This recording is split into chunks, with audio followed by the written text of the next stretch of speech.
Amada iglesia, qué bendición poder alabar juntos, ¿verdad? Miren, ¿qué tal si hacemos un ejercicio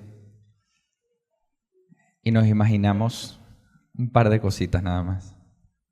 ¿Qué tal si nos imaginamos una familia que es una familia numerosa? Papá, mamá, se aman, varios hijos, muchos hijos. Están tranquilos, sirviendo al Señor, viviendo su vida, trabajando en sus dinámicas cotidianas, pero resulta que a uno de los niños de la familia, uno de los menores, presenta una enfermedad crítica, muy delicada. De hecho, la enfermedad tiene que ver con uno de sus órganos, y ese órgano que causa la enfermedad tiene que ser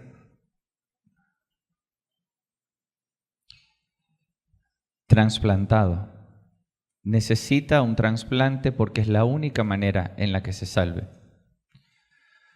Por esas cosas atípicas de la genética, su papá y su mamá no son compatibles con él. Pero ¿saben qué? En la familia hay una persona que sí es compatible con él, su hermano mayor. Es el único que es compatible con él. La única solución que tiene ese niño es que su hermano, un niño no tan pequeño, alrededor de los 10, 11 años, es que su hermano le dé su órgano. Como se imaginarán, papá y mamá escuchan al hermano mayor que por iniciativa decide ponerse de acuerdo con ellos para revisar las implicaciones de ese trasplante y salvar a su hermano que amaba. Y resulta que ese hermano mayor que quiere y tiene que salvar a su hermano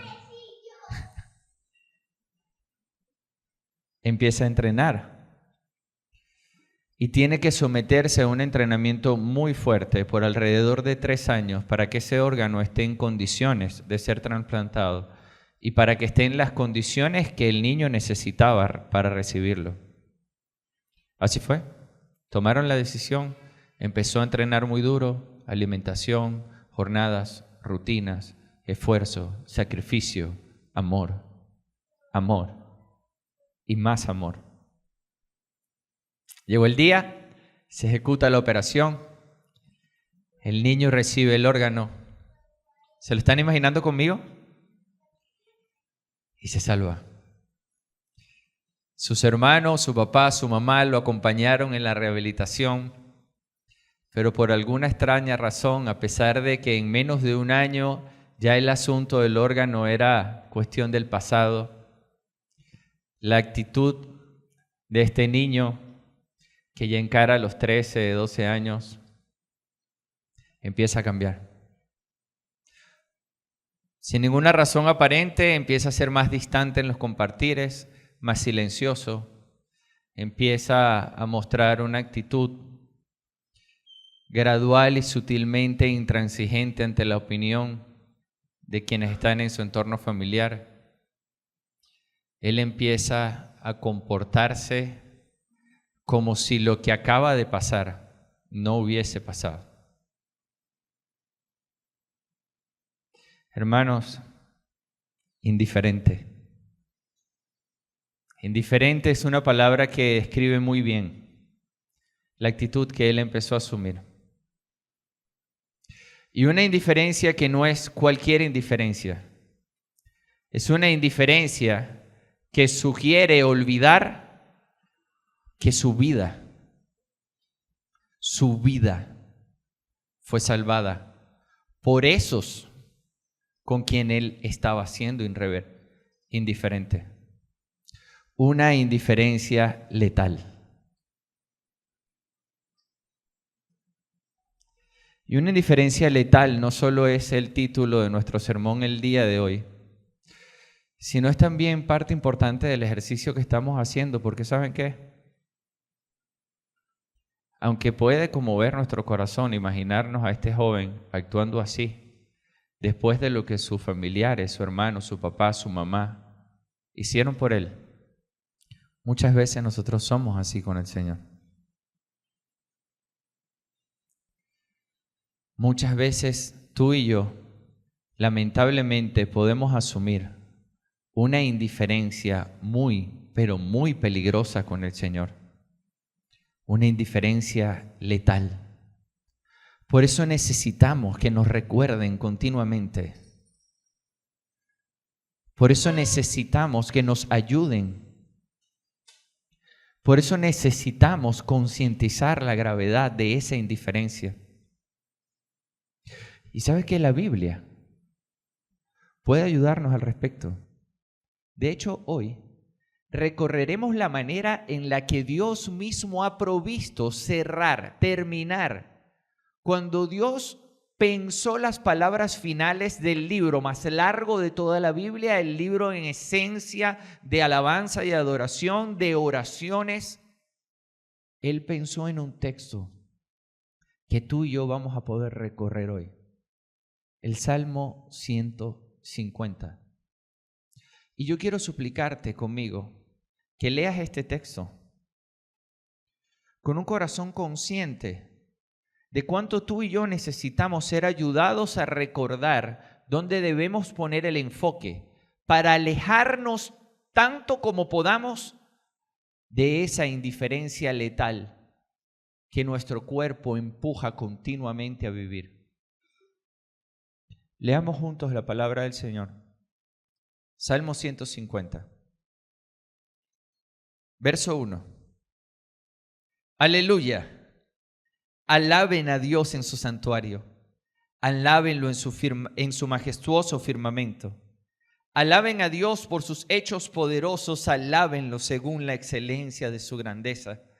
Alaben a Dios con sonido de trompeta. Alábenlo con arpa y lira. Alaben a Dios con pandero y danza. Alaben con instrumentos de cuerda y flauta. Alaben a Dios con címbalos sonoros. Alábenlo con címbalos resonantes.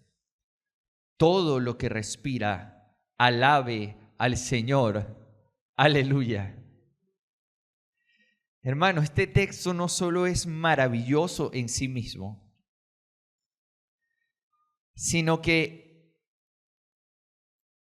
nos da una tremenda lección, un mensaje que puede equiparnos, edificarnos, corregirnos, guiarnos en la dirección correcta.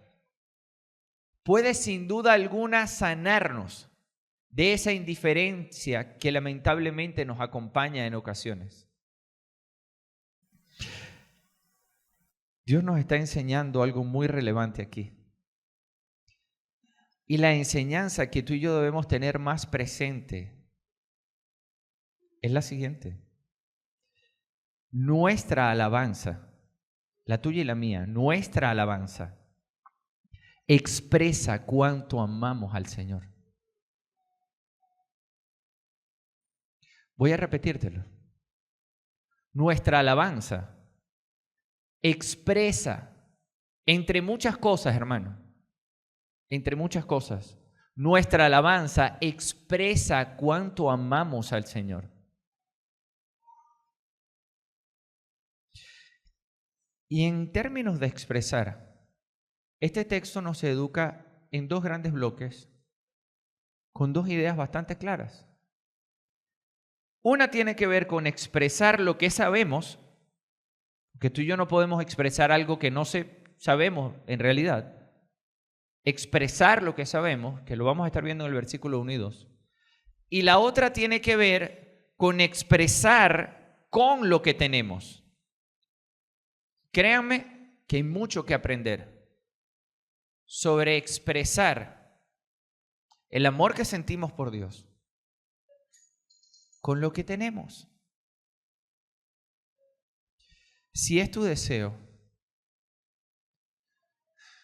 entender, identificar mejor esa indiferencia letal que en ocasiones nos acompaña, yo quiero pedirte que oremos, que tú ores desde tu puesto y que podamos juntos recorrerlo.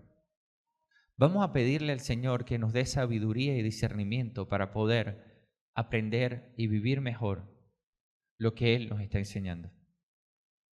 Tómate un tiempo para orar. Ora pidiéndole al Señor. Señor, te alabamos y te pedimos que nos ayudes. Ayúdanos para que tú seas glorificado en Cristo y para que recibas permanentemente la alabanza que te mereces. En Cristo. Amén. ¿Qué tal si vamos al verso 1 y 2? Miren en pantalla lo que dice el verso 1 y 2 y cómo empieza el texto. Dice, aleluya. Y esto es una expresión cargada de significado y de riqueza doctrinal que nos enseña muchísimo. Pero el contexto literario, que no suele ser algo frecuente cuando hablamos de salmos, porque los salmos, por lo general, tienen un mensaje bastante independiente. En este caso, el contexto literario nos informa y mucho. Porque esta expresión aleluya, que está al principio del salmo y está al final del salmo, también está presente en los últimos 5 salmos de la Biblia. Desde el Salmo 146, sobre el cual nos guiaba y reflexionaba nuestro amado pastor Jorge, hasta el Salmo 150, los 5 empiezan con la frase aleluya y terminan con la frase aleluya, estableciendo una clara relación entre ellas. Pero hermanos, ¿qué sucede honestamente con esta frase aleluya hoy? Sucede que ya esta expresión, que significa en esencia, basado en los originales, alabado sea el Señor o alabanza al Señor, para las personas al escucharla ya tiene culturalmente una connotación religiosa y cada vez más lejana de su esencia. ¿Pasa solamente con la palabra aleluya? Por ejemplo, hoy cuando afirmas que una persona es un pecador, ¿significan lo mismo en su mente que significaba en los tiempos del Señor Jesús? ¿Sabes qué responde alguien cuando tú le dices que eres un pecador? Todos somos pecadores. No está adjunto a esa palabra con su significado la gravedad de esa condición. Hermanos, y esto es algo que nosotros debemos tener presente porque frecuentemente lo que nosotros sabemos tiene una incidencia importante sobre lo que expresamos. Y si yo estoy expresando palabras cuyo significado es limitado, es turbio, está degradado porque culturalmente no la usamos conforme a lo que significa, yo voy a estar expresando algo cada vez más confuso. Y si se supone que la alabanza que estamos dándole a Dios es una expresión de cuánto le amamos, de lo que sentimos con Él, ¿no debería ser cada vez más clara nuestra alabanza? ¿Más honesta, más cargada de verdad? Pero hermano, estamos en una sociedad en la que tenemos que reflexionar en esto, porque frecuentemente empleamos palabras que tienen un significado mucho más profundo y mucho más completo del que nosotros empleamos. Una sociedad que dice te amo con facilidad como si se tratase de cualquier cosa. Una sociedad que dice te perdono muchas veces sin entender siquiera las implicaciones de perdonar. Una sociedad que escucha el término de aleluya y sonríe en burla.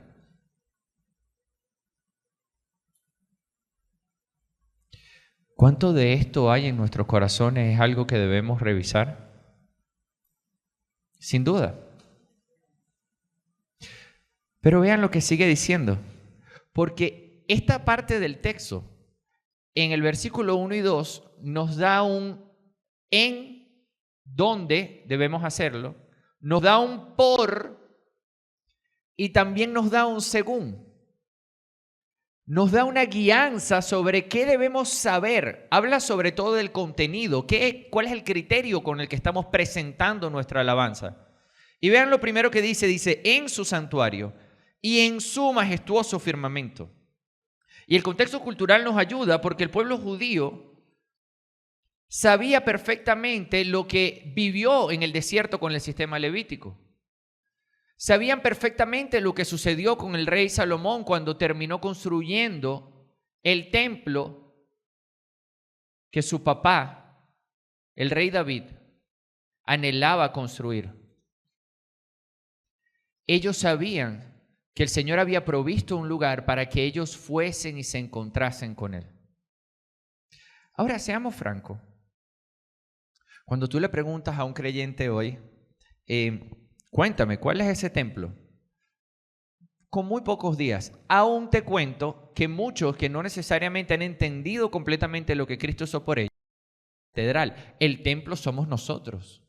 Y te lo dicen con facilidad. Cualquiera de los que está en la sala podría admitir, ¿cuál es el templo ahora, hermanos? Nosotros somos el templo. Pero qué interesante que podemos afirmar que nosotros somos el templo del Espíritu Santo, hasta citar 1 Corintios 6:19, citar al apóstol Pablo cuando nos recuerda su cuerpo es el templo del Espíritu Santo que está en ustedes, pero alabamos solamente cuando estamos en las actividades congregacionales. Entonces, si tú entendieses que tu cuerpo es el templo, ¿por qué alabas solamente en las actividades congregacionales? ¿O no es el templo donde se presentaba continua alabanza al Señor nuestro Dios? Hermanos, la alabanza privada puede llegar a ser un catalizador asombroso de nuestras convicciones y de nuestra madurez espiritual. Pero nosotros podemos leer este salmo una y otra vez y no tener necesariamente tan presente que la alabanza que Dios desea recibir tiene un lugar hoy, y ese lugar eres tú, en quien habita, si has creído en verdad, el Espíritu de Dios.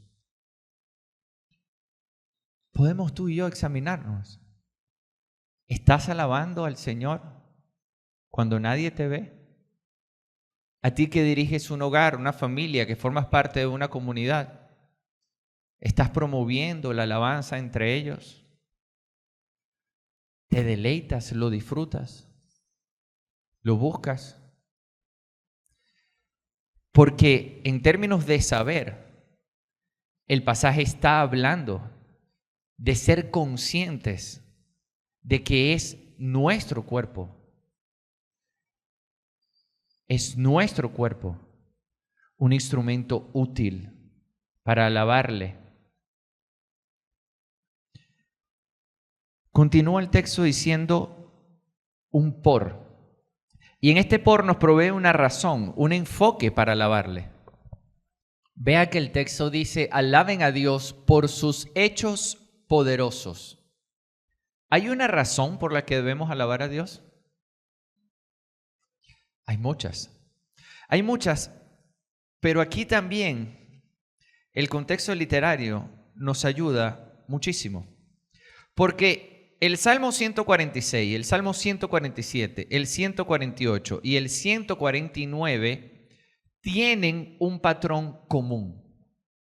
¿Saben qué hace el salmista continuamente? Que aunque no es algo que está disponible en el Salmo 150, sí estamos siendo informados por la relación que este aleluya de inicio y de fin genera entre todos estos salmos. ¿Saben qué hace el salmista? Tiene un patrón en el que afirma, de hecho empieza en el Salmo 146 hablándose a sí mismo, convocándose, dice en el verso, alma mía.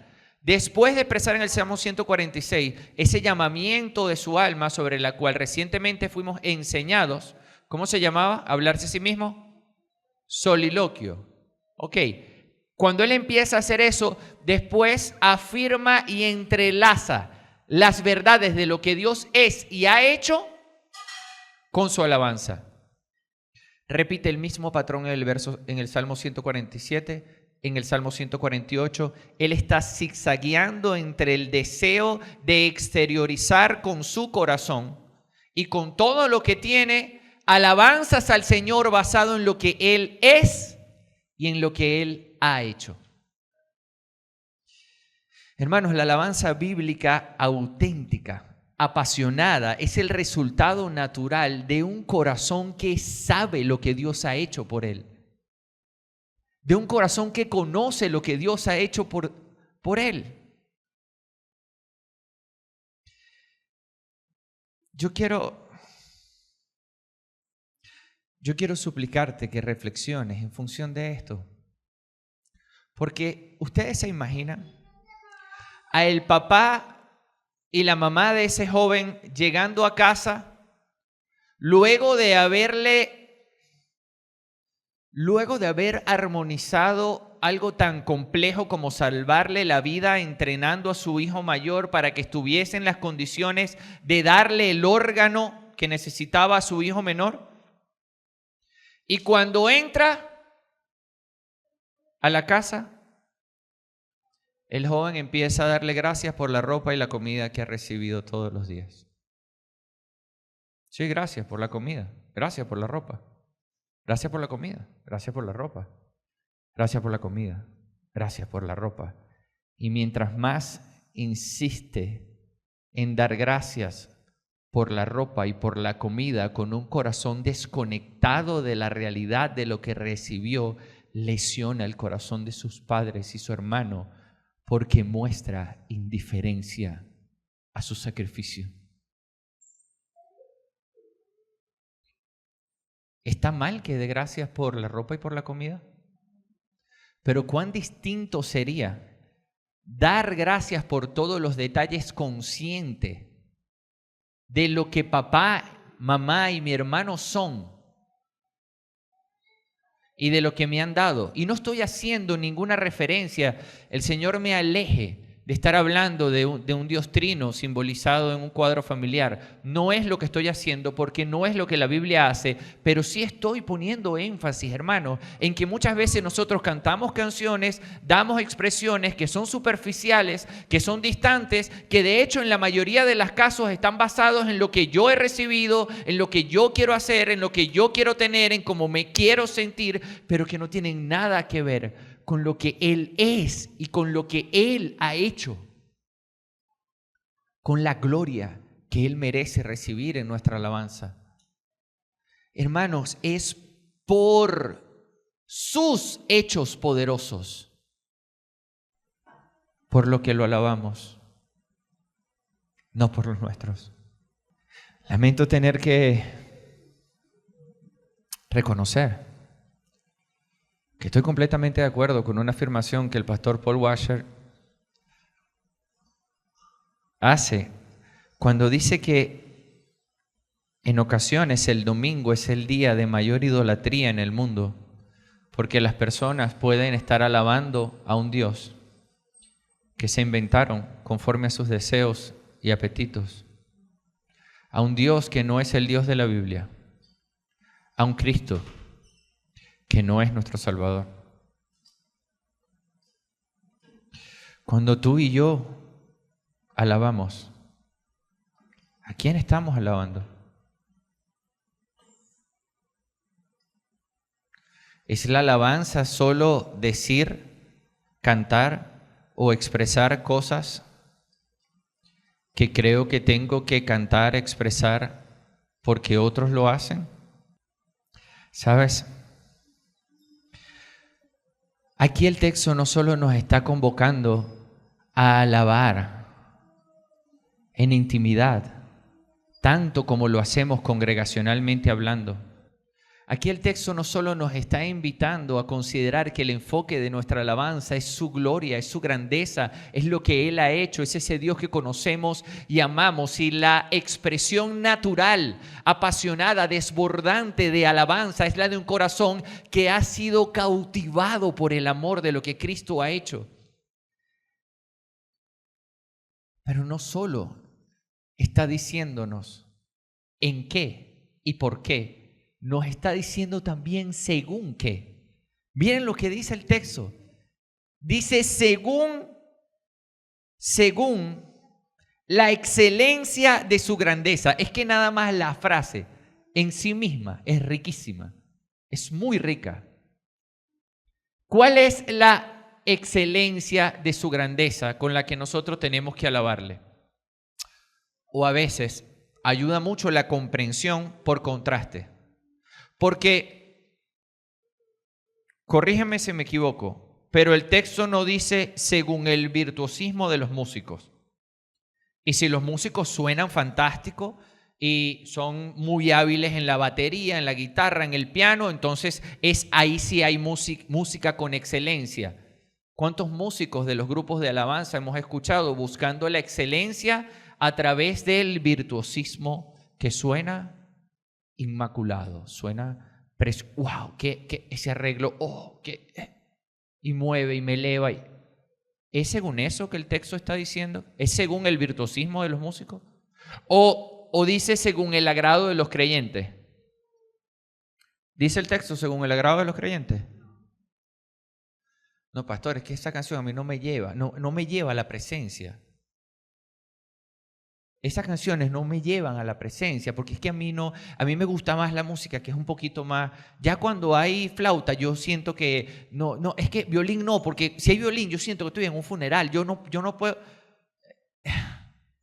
Hermanos, ¿es según nuestros gustos y apetitos?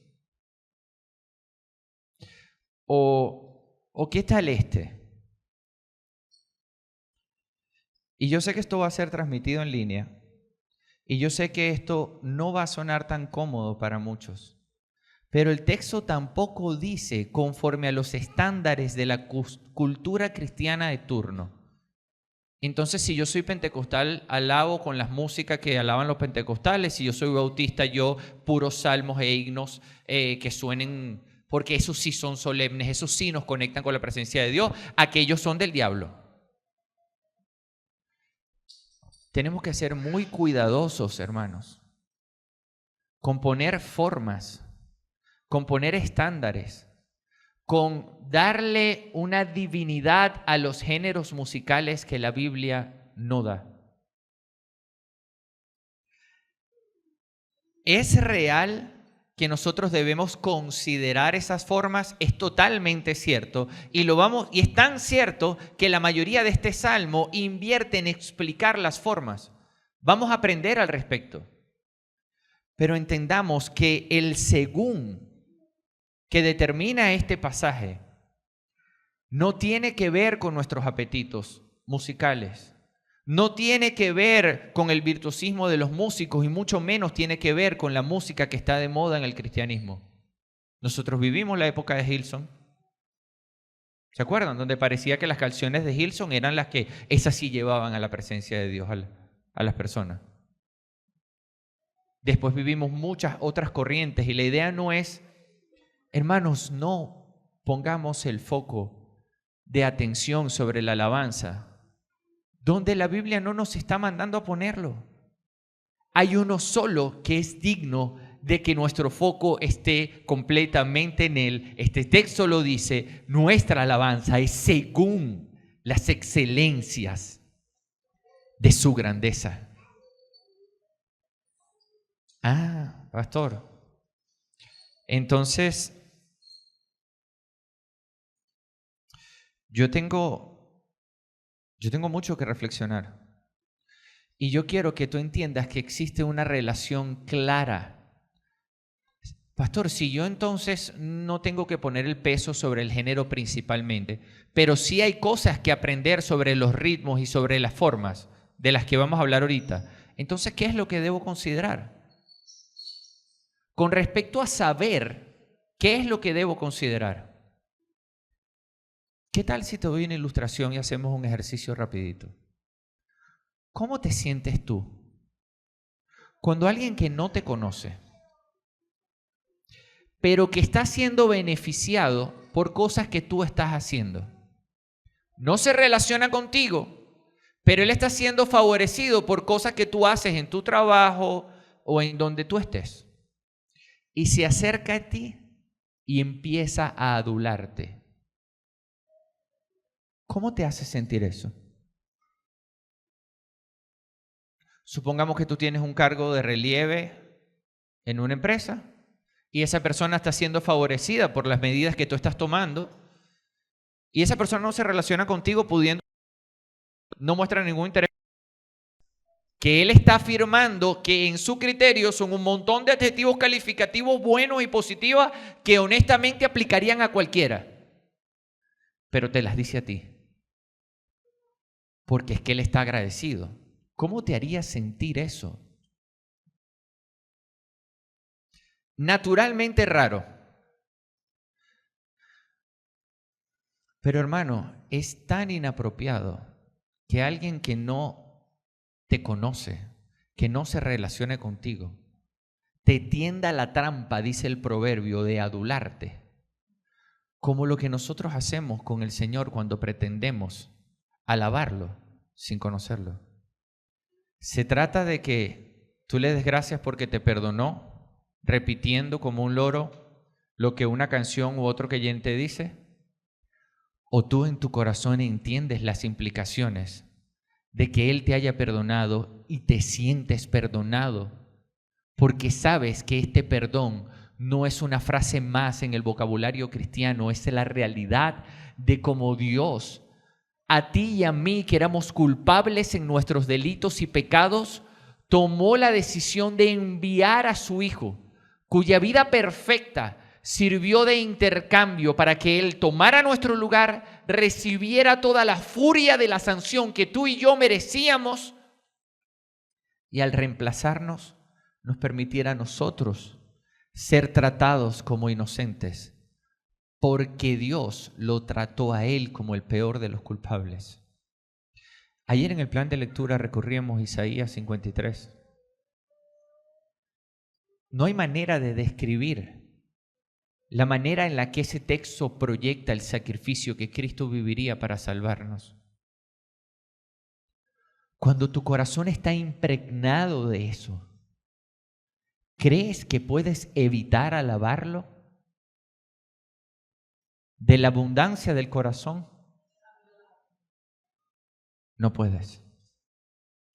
Pero cuídate, hermano, de la indiferencia de un corazón que repite lo que otros dicen para imitar un comportamiento, pero que su corazón está vacío, hueco, indiferente.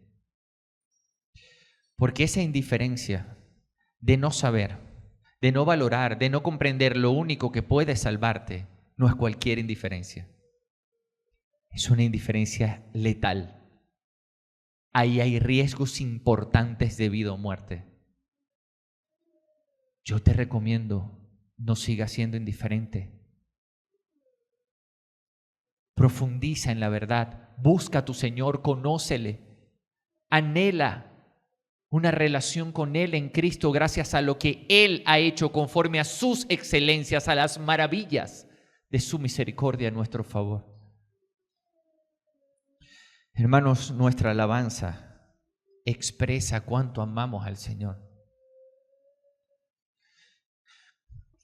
Y es necesario que nosotros podamos pasar a la segunda parte de este texto, porque la segunda parte de este texto nos habla de la forma, nos habla de lo que nosotros tenemos, cómo expresarlo con lo que tenemos. Ya hablamos anteriormente de expresarlo con lo que sabemos, de expresar esa alabanza con lo que sabemos. Pero ahora vamos a hablar de expresarlo con lo que tenemos, y aquí vemos la repetición como el elemento más importante de interpretación para esta parte del pasaje. Noten, dicen, alábenlo. Contando también el verso 1 y 2, tenemos por lo menos 10 afirmaciones. Y en la parte que está en gris, también está en negritas el gris. Ya hay quienes no pueden evitar contarlo y están recorriéndolo para ver si. Y el contexto anterior nos enseña mucho, porque saben que está en el Salmo 146, verso 2, en el 147, verso 1, y lo repite en el verso 7, en el Salmo 149, específicamente en el verso 1, en el verso 3 y en el verso 5, en todos hace lo mismo. ¿Saben qué hace? Vincula la alabanza con el canto. el salmista está dando un mensaje claro. Afirmar, cantarle al Señor y afirmar, alabar, es prácticamente lo mismo. Entonces, en cuanto a la forma, todo el pasaje está teniendo un énfasis significativo. Alábenlo, alábenlo, alábenlo, alábenlo, alábenlo. ¿Qué está diciendo? ¿Cuál es el instrumento principal que está siendo promovido en este texto y que está siendo informado por los 4 salmos anteriores? La voz de los creyentes. Una expresión hablada es lo que principalmente establece ese pasaje con respecto a la forma. Pero cantar, declamar, recitar, proclamar las maravillas del amado solo necesita un corazón enamorado. Hermano, ¿sabes cuántas veces estás sentado allí y decides no cantar como si Dios no te está viendo, como si Dios no está recibiendo? No es que yo no canto. ¿Qué importa si no cantas? Cuando una persona no expresa amor, no siente amor. No, pero yo lo amo y él sabe. La pregunta que tienes que hacerte es ¿por qué si lo amas y él lo sabe, no se lo expresas? Puede haber muchas razones. Pero tú no tienes que resolver las muchas razones. Tú tienes que resolver la tuya. ¿Es pena? ¿Es orgullo? ¿Es soberbia? ¿Es falta de costumbre? ¿Es ignorancia? ¿Es que no me vean? ¿Es que yo no quiero hacer como esos que?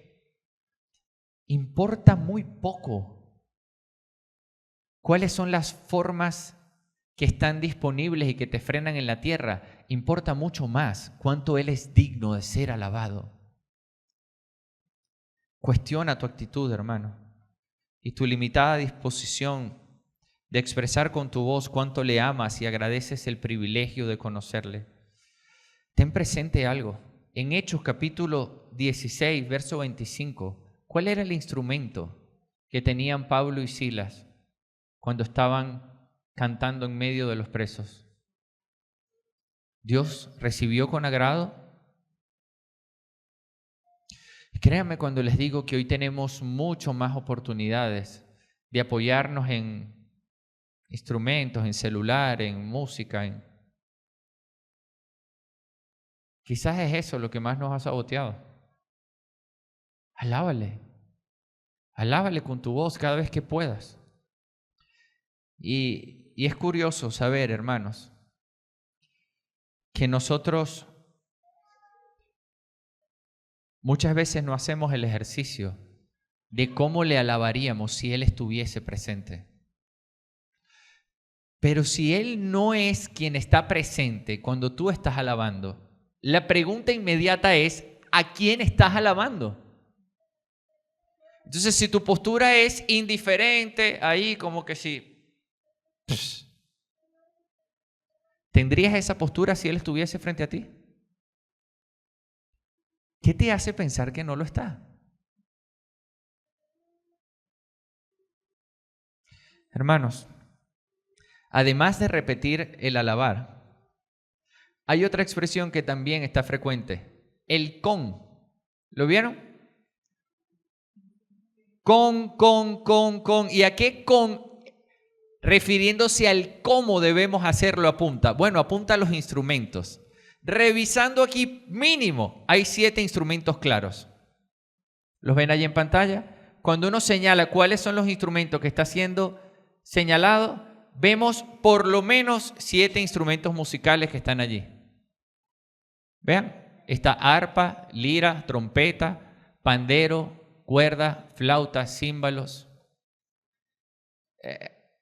¿Qué debo entender con este tema de los instrumentos?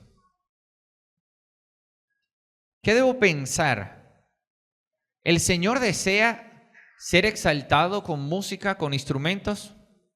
Claro que lo desea. Pero por eso empieza el Salmo hablando de que es mucho más importante el corazón con el que lo estás haciendo. Porque la forma debe ser preciosa, debe ser agradable al Señor.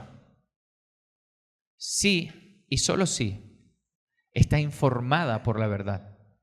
Está siendo manifestada con el corazón correcto. Si no, estás actuando, estás fingiendo. Y la Biblia tiene una palabra bien particular para alguien que está actuando, para alguien que está fingiendo algo que no es, diciendo algo que no siente, exaltando algo que en su corazón no es digno de exaltación. ¿Cómo se llama esa palabra? Hipócrita. ¿Crees que el camuflaje que produce una música asombrosamente agradable sobre un corazón hipócrita no es visto por Dios? Dios lo ve, hermano. Y no solo Dios lo ve, a Dios le importa. Pero si nuestro corazón en verdad está haciendo esfuerzos auténticos por alabar al Señor, ¿qué cosas debo considerar sobre la forma? Hermano, no es favorable ignorar la cultura y los estímulos que generan en nuestra mente los géneros musicales. Porque los géneros musicales tienen un estímulo sobre nosotros. Y cada cosa tiene su lugar. Tú y yo vamos a la playa en traje, con corbata, o vamos a una entrevista de trabajo en chores y franelilla. Cada momento tiene un contexto cultural que es apropiado o que no lo es.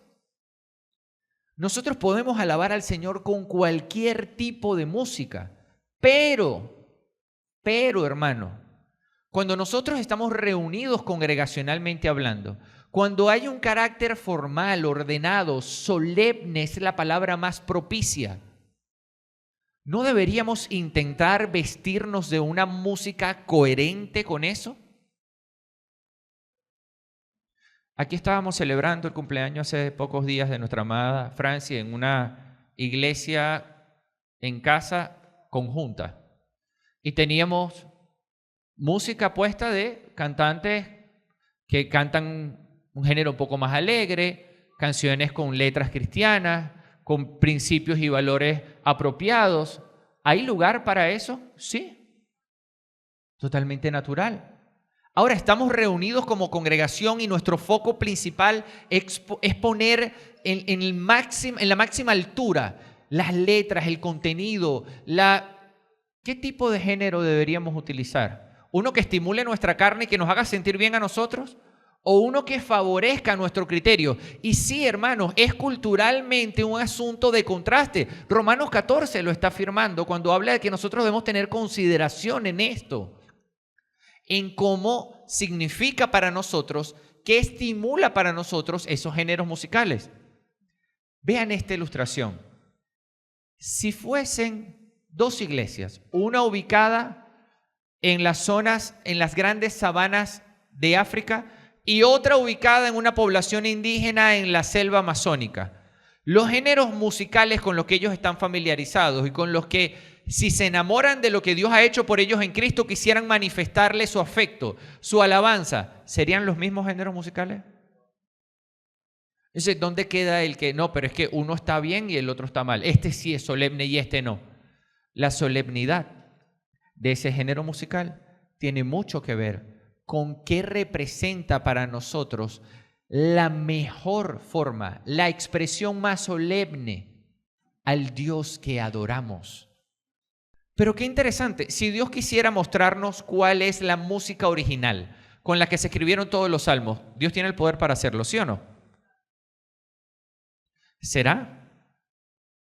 ¿Será que Dios quiere que pongamos la mirada mucho más en lo que los salmos dicen que en cómo suenan? Ah, interesante. Entonces descuidemos la forma y hagamos como nos dé la gana. No, porque tenemos salmos como ese, que está haciendo referencia a instrumentos que se usaban en un contexto. En el contexto solemne de exaltar al Señor. Hermanos, Tú y yo somos tan privilegiados. Somos tan privilegiados. Y todos, hermanos, debemos alabar con lo que tenemos disponible, comenzando con nuestra voz e incluyendo los instrumentos musicales o equipos que nos permitan hacerlo. Hermanos, nuestro canto se apoya en la música para expresar a Dios cuánto le amamos, no al revés. Los instrumentos no van ni al cielo ni al infierno. No venimos aquí a escuchar cómo suenan los instrumentos y a disfrutarlos. Disfrutamos esos instrumentos, cómo suenan, porque ellos son un instrumento útil para exaltar al Dios en el que nos deleitamos. Es Él. Es Él. Y nuestra mente tiene que estar informada y concentrada en Él. Quiero cerrar esta reflexión, este sermón, mostrándoles lo que dice el Salmo 6, que no solo sirve de conclusión a este salmo, sino a todo el libro completo con los 150 salmos que le apoyan. Vean lo que dice: todo lo que respira, alabe. Todo lo que respira, alabe. Y esto nos muestra el alcance de este pasaje. A Dios le agrada que tú le alabes. Si tú le alabas en Cristo, si tú entiendes lo que Cristo ha hecho por ti, Él quiere recibir tu alabanza. ¿Sabes qué es triste cuando alguien se siente enamorado solo?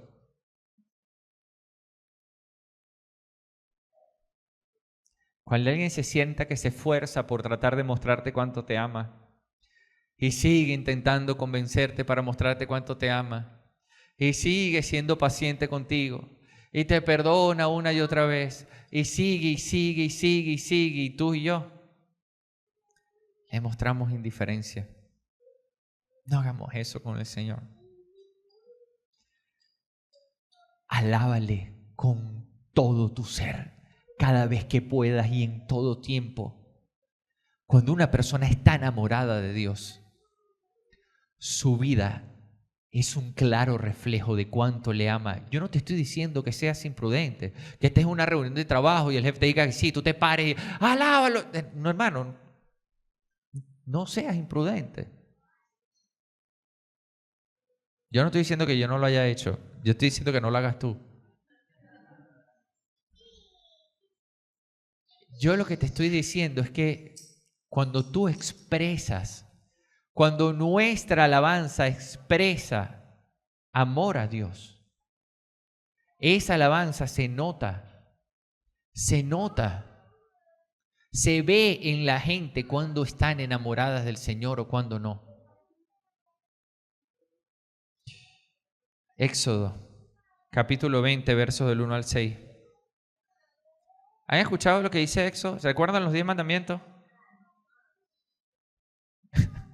¿Han escuchado los 10 mandamientos o no? Éxodo capítulo 20, verso del 1 al 6. Entonces Dios habló todas estas palabras diciendo: yo soy el Señor tu Dios, que te saqué de la tierra de Egipto y de la casa de servidumbre. ¿Qué es lo primero que le dice? Lo que Él ha hecho y lo que Él es, ¿verdad? No tendrás otros dioses delante de ti. No te harás ningún ídolo, ni semejanza alguna de lo que está arriba en el cielo, ni abajo en la tierra, ni en las aguas debajo de la tierra. No los adorarás, ni los servirás, porque yo, el Señor tu Dios, soy Dios celoso, que castigo la iniquidad de los padres hasta los hijos, hasta la tercera y cuarta generación de los que me aborrecen, y muestro misericordia a millares, a los que me aman y guardan mis mandamientos. Sabes, yo quiero librarte de un error, y es que nosotros cuando leemos este pasaje pensamos en los católicos que tienen vírgenes, templos, todos los santos que tienen. Pero podría estar un poco limitado en tu comprensión del pasaje si crees que de lo que este texto está hablando es solo de eso. Y yo quiero que tú sepas algo, hermano. Tú no puedes evitar alabar. Tú alabas todos los días. Alabas eventos, alabas personas, alabas actividades, alabas y alabas muchas cosas. Y lo que yo te estoy suplicando hoy, al terminar este pasaje, que dice todo lo que respire, alabe al Señor, es que cuides, es que calibres a qué estás alabando continuamente.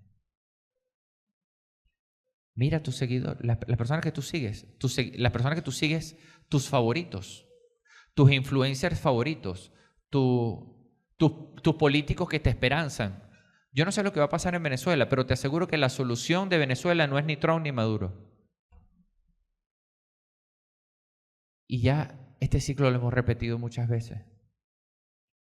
Hay un solo Salvador. Su nombre es Cristo Jesús. Y Él es el único digno de alabanza. Sobre toda cosa guardada, dice el Proverbio 4:23, guarda tu corazón, porque de él mana la vida, porque él determina el rumbo de tu vida. ¿Qué es lo que estás alabando? Enriquece tu corazón con la verdad de lo que Dios es y de lo que ha hecho por ti en Cristo, y no podrás alabar a ninguna otra cosa que no sea tu Señor. Él es un Dios celoso, le afecta cuando nosotros somos indiferentes. No te olvides, hermano, que nuestra alabanza expresa cuánto amamos al Señor. Ponte de pie, vamos a orar. Vamos a orar. Señor, cuán agradable es saber que tú recibes nuestra alabanza. Nosotros estamos tan agradecidos contigo por tu paciencia, por tu misericordia, por tu amor con nosotros. Te bendecimos y queremos meditar en estas cosas y aprender. Por favor, Señor, ayúdanos. Ayúdanos para que tú seas el centro, para que tú seas el todo de nuestro ser. Exaltarte como tú lo has determinado, de la manera que te agrada, es nuestro deseo, para que tú seas glorificado, amado y alabado en Cristo Jesús, nuestro Señor. Amén.